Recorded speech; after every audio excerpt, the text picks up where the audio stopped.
À présent, vous avez probablement remarqué qu'une grande partie de la gestion de projet guide la prise de décision.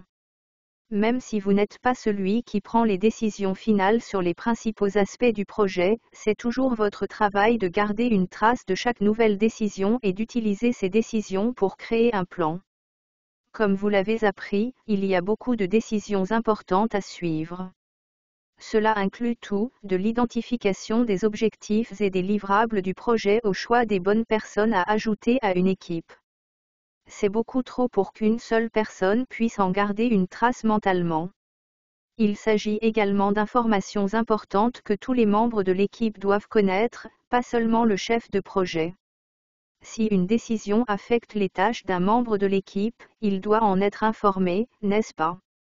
C'est pourquoi la documentation est une partie si importante du rôle d'un chef de projet. Bien que votre équipe puisse travailler en profondeur sur des domaines spécifiques du projet, vous pourriez être la seule personne de l'équipe à être au courant et à communiquer dans tous les différents domaines du projet. Une documentation claire et cohérente peut garantir la transparence et une communication claire.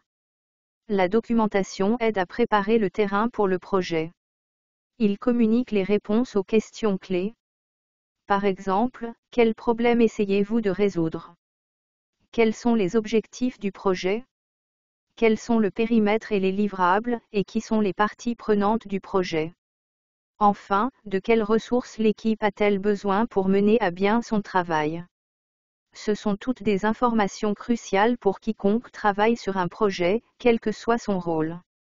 La documentation aide également à préserver les décisions prises au début du projet et peut servir de point de référence pour les membres de l'équipe qui pourraient se joindre plus tard dans le cycle de vie du projet.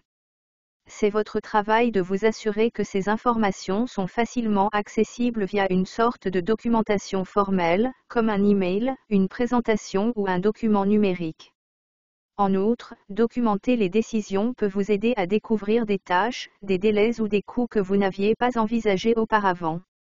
Et enfin, ce processus fournit un enregistrement historique qui peut être examiné à la fin de votre projet.